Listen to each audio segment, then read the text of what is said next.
Hello, I teach economics, and I know that people struggle with economics, and so I've decided to make this video to try to help people who struggle with economics and would like some guidance. So this is the A-level macro paper. So paper 2. Paper 2 is macro, paper 1 micro, paper 3 synoptic, especially if you're doing Pearson Edexcel. So if you're doing Pearson Edexcel, then this is the paper for you. What I'm going to do is I'm going to run through some of the questions. I'm going to explain the answers to the questions. I'm going to talk about why some of the answers are incorrect, and I hope you find it useful. And if you like it, then just let me know. I'll be happy for you to tell me if you'd like something else. So I'm just going to go through section A. Section A is 25 minutes long. Okay, so 30 minutes long, but I usually end up spending around 25 minutes doing it. Now, it's a mixture of very short questions. Usually, like they're 5 marks for each question, 5 lots of 5-mark questions. That's why I'm getting confused, because it's 25 marks. Now, the key thing for this part of the paper is that you will find that you will get 4-mark questions and 1-mark questions potentially. 4-mark questions, do not be put off. Just make sure that you're using the data that they present you with. It's just all about the application point. So as long as you do that, you'll be absolutely fine. And yeah, just be smart. Okay, let's get started. So monthly additions to UK credit card lending, billions of pounds from 2015 to 2017. Okay, what we can see is the general trend is that, well, especially with the data that they give us, this black circle tells us what we want to see, right? We can see that the trend is increasing. Just obviously the trend is increasing. So the first question, 1A, which one of the following would be most likely to cause an increase in credit card lending? So with this, all I'm thinking about with credit card lending is interest rates. That's all I care about, because credit card lending is mainly influenced by the interest rate. That is an IR. I know my handwriting is awful. So things that I can cross off. Which one of the following would be most likely to cause an increase in credit card rating? Full investment is irrelevant. An increase in the deficit on the current account of the balance of payments? Nope, irrelevant. An increase in savings would most likely cause an increase in credit card lending. This actually, D, could lead to an increase in credit card lending, because when you apply for a credit card, they will check things like your credit worthiness, right? Your credit score. So that is something which could potentially have been correct, but it is not the most likely answer. So we get rid of that, and the answer is A. So look, we've already got 1 out of 1. Using the chart. That's the key point. Using the chart, calculate an index number for additions to credit card lending in March 2017. Using January 2016 as the base, you are advised to show you're working. All right, so you need a calculator. So make sure you have a calculator, and then you need to do the following things. So 2016, January 2016 is my base year. Jan 2016 base. Yeah. By the way, I've never seen this paper before. I'm just doing it because I like it. I teach economics, and so if it's helpful, why not? I'm all about helping people. So base year, when you think about index numbers, okay, they're all index numbers are just an easy way to represent data that can be sometimes extremely large or maybe extremely small, depending on what you're looking at. But for economics, it tends to be because the data is extremely large. And what I mean is like trillions of dollars, for example, or pounds. So index number for the base year is always 100. It's always 100. I mean, actually, that's not true, but for the most part, it's always 100. For the sake of your exam, I'd say it's always 100. Now here, we can see January 2016, the value in billions is 13,000. So I go across to here, 13,000 in billions of pounds. Okay, so I'm going to put the base year, the value, which is not an index number, that's an index number. It's 13,000 billion. this billion bit is kind of irrelevant, but still, we will crack on. So 13,000, and in March 2017, again, go across all the way, you see that it's 15,000 billion, 15,000 billion. So that is the value of the data, 15,000 billion. Now you may wonder, how on earth do I calculate an index number? Now, in order to find out what the new index number is for March 2017, you're advised to show your working, always show your working. You need to know basically what the percentage difference between 15,000 and 13,000. And when you calculate percentage difference, that triangle means difference. You do new minus old divided by old times 100. Okay, so if I put all this data in, this is the new value because it's later on in the year, March 2017, January 2016. This is the old value. So I would do 15,000 minus 13,000 over 13,000 times 100, which if I put that into my calculator, I'd have 2,000 divided by 13,000, which is 0.15 times by 100, 15%. 15% change. What that means is that this number is 15% bigger than the original old number. The index is 100, which means that 15% greater than 100 is 115. So the value for March 2017, the index number is 115 for March.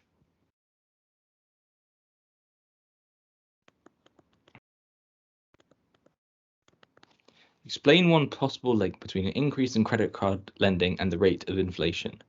Interesting. Now, this is all about, or mainly about, what's known as demand pull inflation. Demand pull inflation, right? When you get a change in any of the components of aggregate demand. That's what this is referring to. So if there is an increase in credit card rating, lending,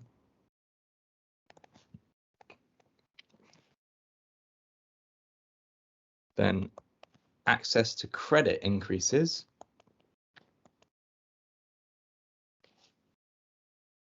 which means that households who are responsible for consumption have more credit available, which means that households spend more on goods and services, which means that AD increases, and the price level increases, the rate of inflation increases.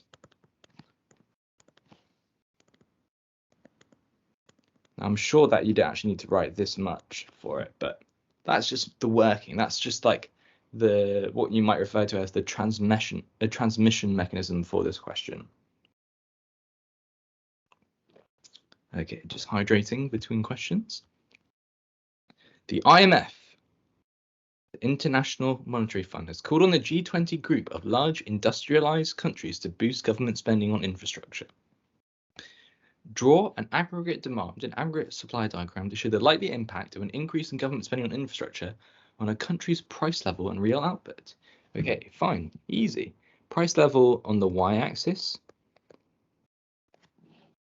real output on the x-axis.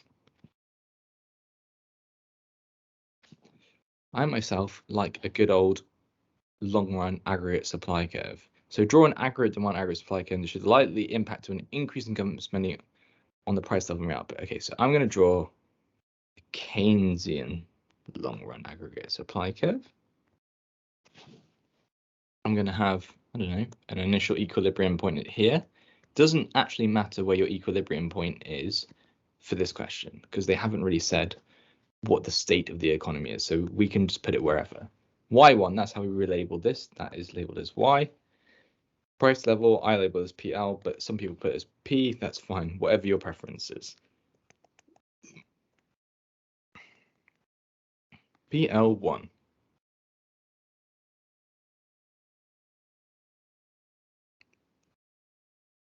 Take that in for a second. That's why I paused, just for you to have a look. Hopefully that makes sense to you. Now, we know that the components of aggregate demand are consumption plus investment plus government spending plus X minus M, net exports, okay? Here, we're referring to this one, government spending. The only thing which is not included as part of government spending, or the only thing that is relevant to you which is not part of government spending, those people who take the Edexcel exam board, not included are transfer payments.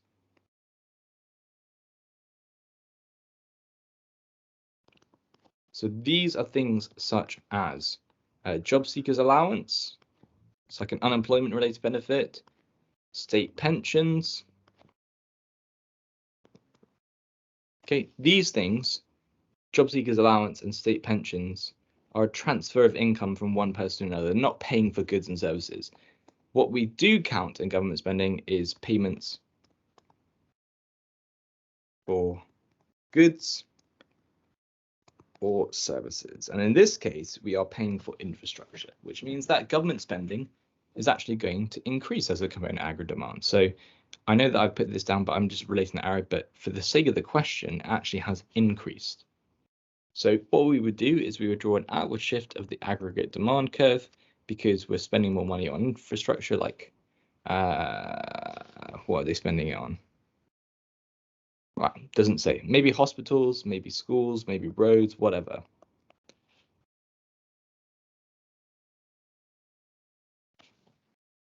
There we go. See, 4 marks for that question. That's it. Draw an aggregate demand and aggregate supply diagram to show the likely impact of an increase of government spending on infrastructure on country's price level and real output. I could do that. I could also do that.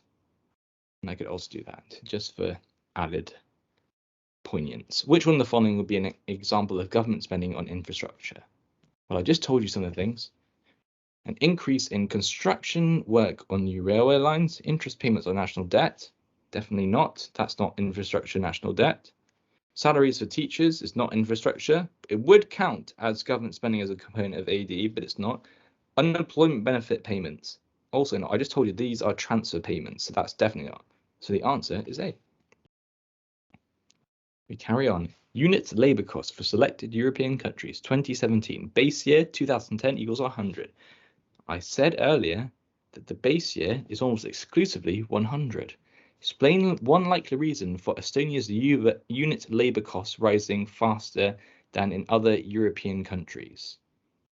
Okay, so here you can see that Estonia's change in labour costs from the base year is 129, which means that if we compare these two figures, it is 29% higher than previously. Okay, so think rationally about this. Why might labour cost more? Well, perhaps the quality of the labour, the skill of the labour in Estonia is far better. So that could be one reason. Perhaps education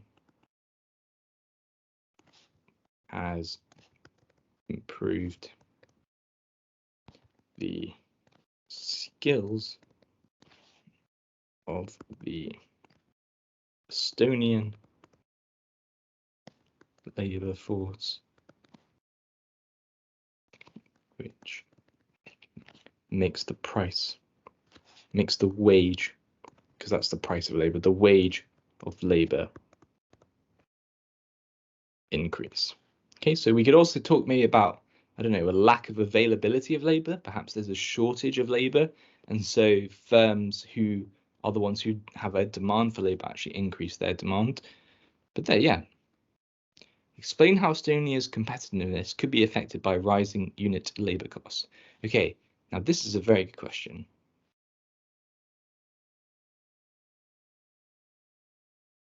And what I'm thinking about immediately is the idea of cost push inflation.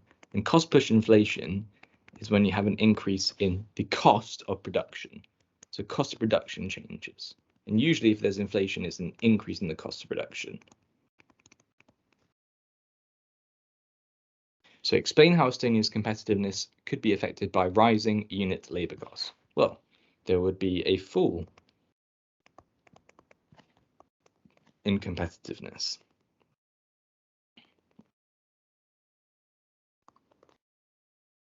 Because of the fact that if there's a rise in labour costs, depending on the price elasticity of demand for the product, but let's just assume that it's an elastic product, price elastic product, then an increase in the cost of labour is going to be passed on to the consumer, or is going to be passed on to the international consumer, and therefore it's going to reduce their competitiveness. So an increase in labour costs may force firms to pass on the costs to households / consumers in the form of higher prices.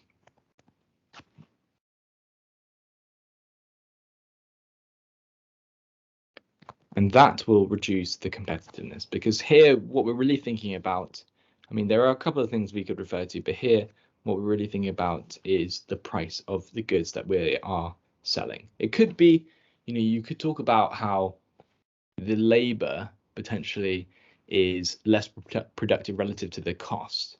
But I think the main thing to think about here is the price of labor. Okay, the increase in Austria's unit labor cost between 2010 and 2017. Okay, Austria. Oops, excuse me.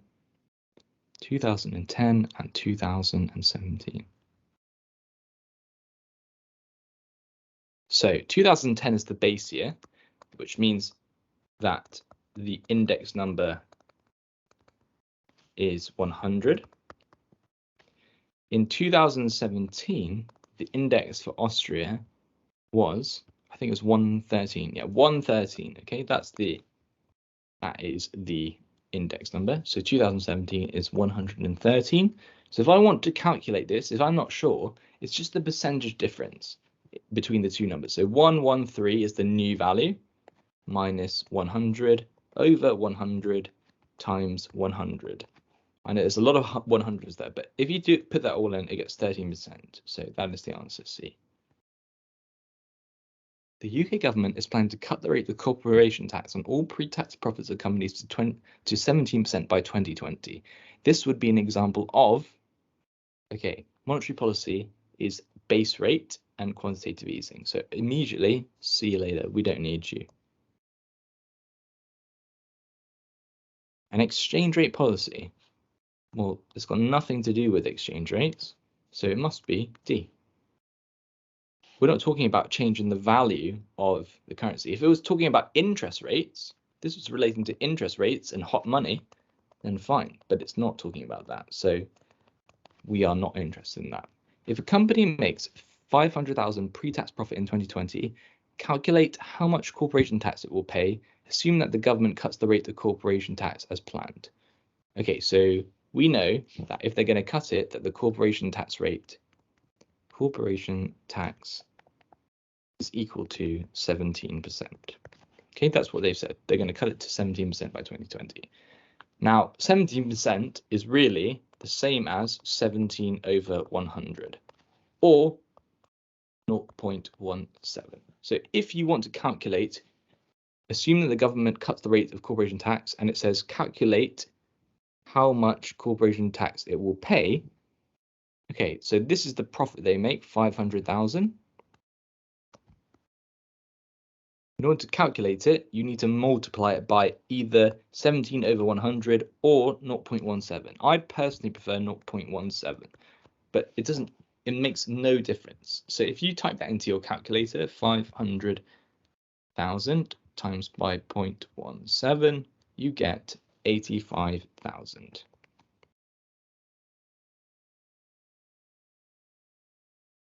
There we go, 85,000, that's your answer. 2 marks in the bag. Okay, explain one possible reason why the revenue from corporation tax could increase if the government cuts the rate of tax. Explain one possible reason why the revenue from corporation tax could increase if the government cuts the rate of tax. Okay, now one thing that you could think about is what's known as the Laffer curve, and that describes the relationship between tax revenue and tax and like the tax rate, right? What the percentage tax rate is. So if I put tax rate here on my x-axis, and I put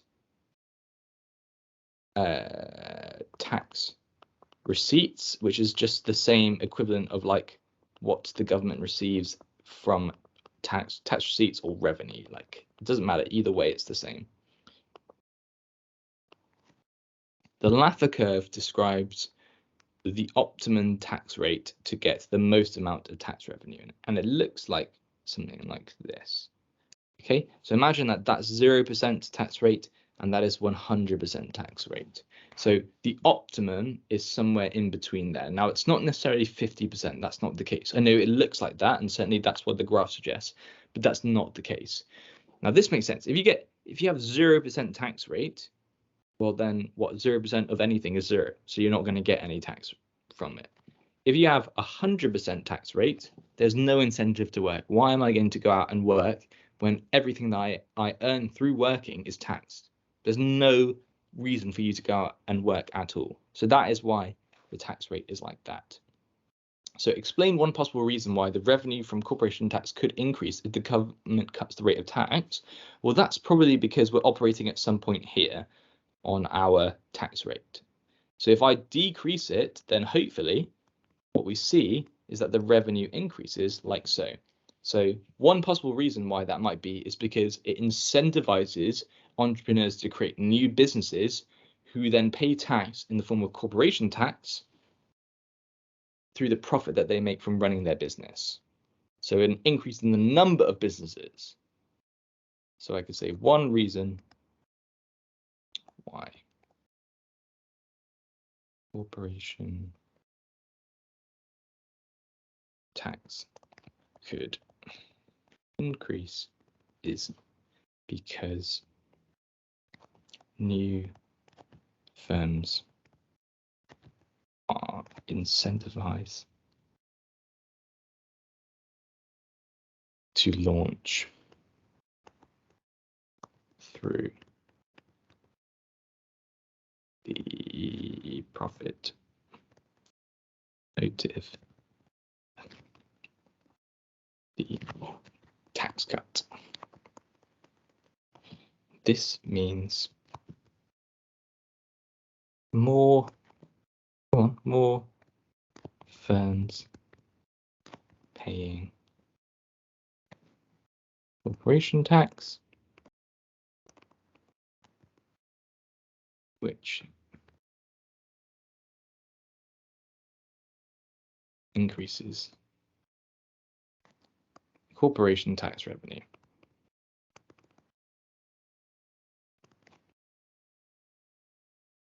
Okay, so I mean that's quite a long-winded explanation just because it's a word explanation, but this diagram, the Laffer curve, really well explains the reasoning behind why governments will want to reduce certain taxes to try to increase the amount of tax receipts. Okay, so last question in section A. Ooh, this is a good question.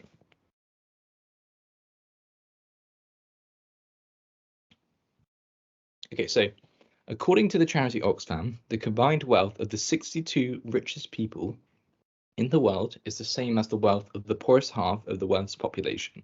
The value of the combined wealth of the poorest half of the world's population has fallen by 38% between 2010 and 2016. Explain the distinction between income and wealth. Okay, income and wealth. Income. When we think about income, you usually think about wages. So income usually comes from the job that you have, your salary that you receive. But you can also get income from what's known as the factor incomes, from the factors of production, which households lend to firms in order to produce goods and services. So income is a payment to households from firms for providing factors of production.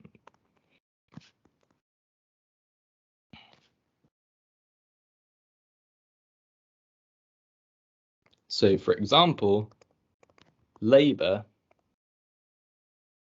is paid with wages. Wealth is to do with assets. So your wealth is derived from the value of your assets. So wealth is the value of your assets. And the main thing that we talk about in economics in relation to wealth, the wealth effect, is our house prices or stock prices, like the shares that you own in companies like Apple or Tesla, for example. These are all stock. That's stock, shares, whatever. They're the same thing. They refer to the same thing. Okay, that's the distinction between the two. Explain one likely reason why global wealth inequality has increased. Okay, so let's just take a look at the extract again. According to the Charity Oxfam, the combined wealth of the 62 richest people in the world is the same as the wealth of the poorest half of the world's population. The value of the combined wealth of the poorest half of the world's population has fallen by 38% between 2010 and 2016. Okay, so it says explain one likely reason why global wealth inequality has increased. Well, one thing I can think of is that incomes for the CEOs of large companies have increased dramatically. They're now around 20 to 40 times larger than the average worker at that company, which means that you can use that income to transfer, because obviously income is separate to wealth. You can transfer your income into wealth through buying stock, through buying houses. So one explanation why global wealth inequality has increased is because of the distinction in the kind of income gap.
Okay, so one reason, perfectly valid reason, is that the CEOs, or like the senior management people who are responsible for companies making big decisions, have had huge increases in their income. And income is distinct from wealth, but that income can be used to purchase assets which contribute towards your wealth. So I get paid a huge, not me personally, sorry, but if I get paid a huge amount, then I can use part of that income to buy myself assets which make me wealthier in the future. All right, the last question. Which one of the following would be most likely to reduce a country's Gini coefficient? Interesting. Okay, so Gini coefficient is a value between 0 and 1, with 1 being one person controls all of the income or wealth, because you can have a wealth Gini coefficient or an income. One person controls all income or wealth. And 0 is that when it's the opposite. Everyone is equally distributed. Okay, so if we want to try to more equally distribute income or wealth throughout the country, import tariffs are not a thing.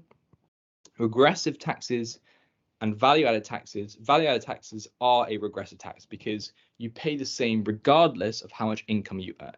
So the answer is B. Okay, hopefully, if you go through and look at all these answers and you think about any of them, you've got any questions, let me know. But I'm telling you now that that should be 25 out of 25. So subscribe, like, whatever, share it with your friends. Let me know what you want to learn about, and I will do more videos in the future. But thank you for watching, and remember, do not trust the mark scheme, but trust the level descriptors. Have a great evening.